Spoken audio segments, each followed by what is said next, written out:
के जीवन के अंदर क्या आप इस बात को समझते हैं कि आपको अपने आप को जानना जरूरी है। और ये बात पहले आप लोगों ने सुना होगा नाम सुकरात का। तो मैं गलती से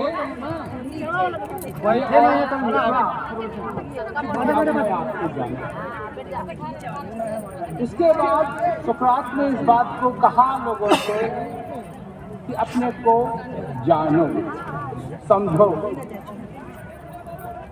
और यही बात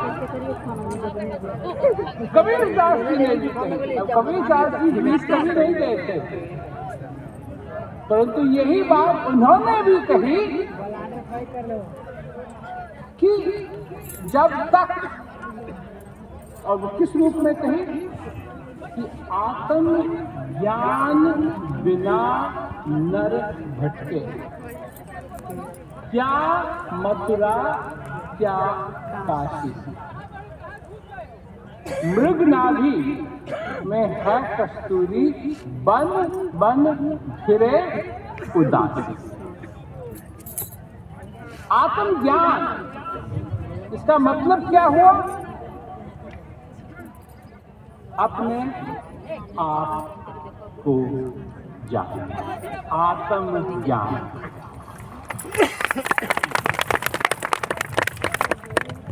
हम हर एक चीज को जानने की कोशिश करते हैं। वो कौन है, वो कौन है, वो क्या है, वो क्या है, यहाँ क्या हो रहा है, यहाँ क्या हो रहा है। अब हिंदुस्तान में अगर कहीं टक्कर भी हो गई किसी की, तो लोग खड़े हो जाते हैं देखने की क्या हो रहा है, क्या हो रहा है, क्या हो रहा है। हर एक चीज के लिए लोग खड़े हो जाते हैं, जानना चाहते हैं कि ये क्या है।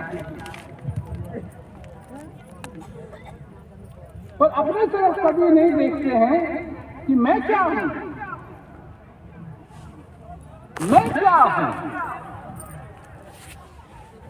दो चीजें हैं, एक आपका जन्म हुआ इसलिए आ बैठे हैं, और अगर आपका जन्म नहीं हुआ होता तो आप यहां नहीं बैठते, पता नहीं कहां होते। और अगर आपका एक बार जन्म हो गया है तो ये बात भी निश्चित है कि एक दिन आपको इस संसार से जाना है।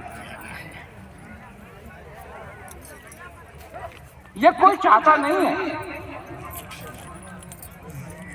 इसके लिए लोग बड़ी बड़ी चीजें करते हैं, लोग भागते हैं, दौड़ते हैं, भंगते खाते हैं, वजन कम करने की कोशिश करते हैं।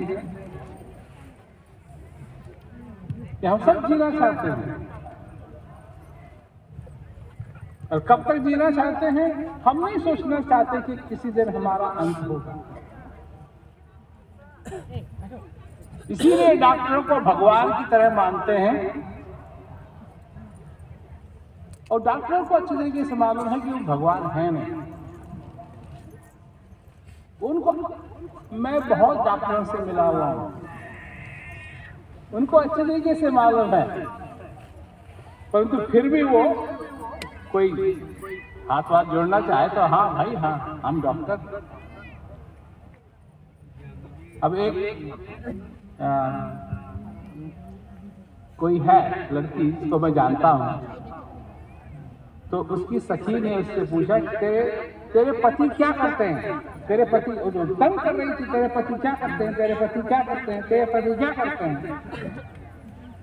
अकल देखो उसकी। तो उसने उसको चुप करने के लिए कहा, मेरे पति डॉक्टर हैं। अब जो उसकी सखी थी उसने वो तो डॉक्टर है नहीं। तो जब उसने सुना कि इसके पति डॉक्टर है, तो उसके बाद कभी नहीं पूछा उसने कि वो क्या करते हैं। तो मैंने उससे कहा ये अकल की बात की थी। अब लोग तो कहेंगे झूठ बोला, झूठ बोला इसलिए उसको चुप करने के लिए, और चुप हो गई, हो गया, वो तो हो गई चुप। अब बात आई कि तुम क्या हो? एक तरफ किन पदार्थों के तुम बने हुए हो? ऑक्सीजन है, हाइड्रोजन है, कार्बन है, कैल्शियम है, नाइट्रोजन है, फास्फोरस है, इसके तुम बने हुए हो।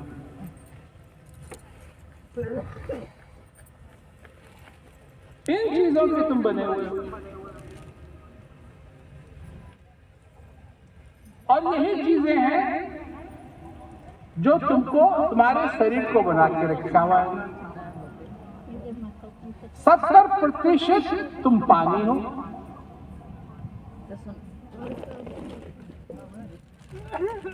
पानी ही चलता है, पानी बोलता है, पानी ढोलक बजाता है, पानी तबला बजाता है, पानी हारमोनियम बजाता है, पानी गाता है, पानी ताली बजाता है और फिर पानी नाचता है। मस्त होके बैठे बैठे नाचता है।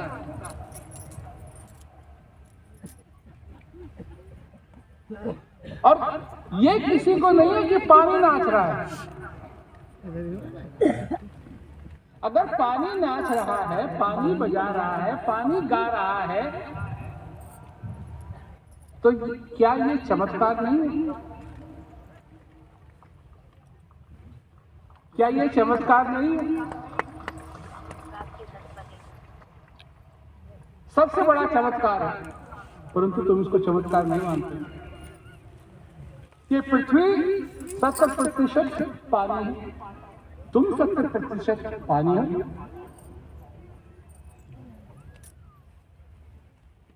तो जो हो रहा है, तुम्हारी प्रवृत्ति है कि तुम बाहर की ओर देखो क्या हो रहा है, और हम चाहते हैं कि तुम अंदर की ओर देखो क्या हो रहा है।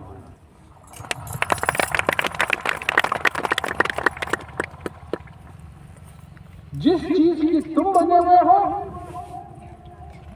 वो सारी बाहर की चीजें भी उन्हीं चीजों से बनी हुई।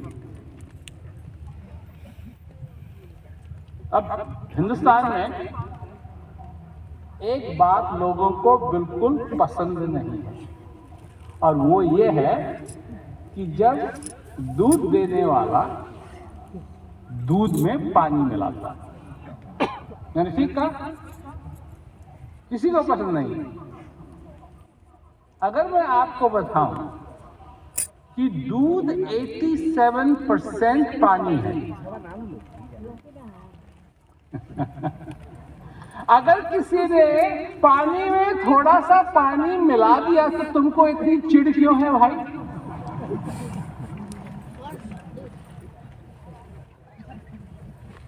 पानी में वो पानी तो मिला रहा है और क्या कर रहा है, पर उससे भी हमको चिढ़ लगती है, क्योंकि हम समझते नहीं है, जानते नहीं है कि क्या हो रहा है, क्या हो रहा है।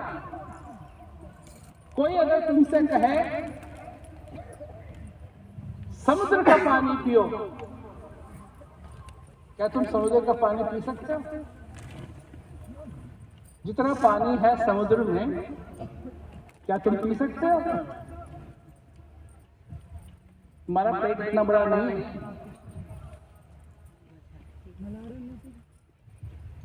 एक बूंद, सिर्फ एक बूंद, सिर्फ एक बूंद समुद्र की चख लो, मानो तुमने सारे समुद्र का पानी चख लिया।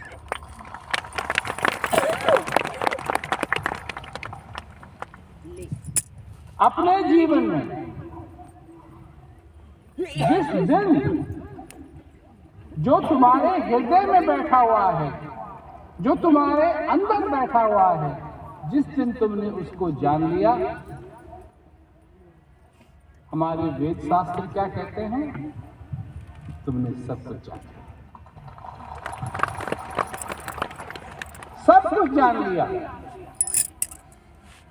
अपने को आत्मज्ञान की जो विद्या है वो सबसे श्रेष्ठ है, सब विद्याओं से श्रेष्ठ है। जो अपने आप को नहीं जानता वो समझ नहीं पाएगा कि वो यहां क्यों है। मैं लोगों से कहता हूं कि नक्शा देखा है कभी? नक्शा, हिंदुस्तान का नक्शा है, कहीं जा रहे हैं उसके लिए नक्शा है, हवाई जहाज में नक्शा होता है, कारों में नक्शा होता है, नौकाओं में नक्शा होता है, हेलीकॉप्टर में नक्शा होता है, और जो चालक है उसके लिए नक्शा देखना बहुत जरूरी है। उसके लिए वो जरूरत है उसको कि कहाँ जाना है वो जगह मालूम होनी चाहिए, और एक और चीज मालूम होनी चाहिए।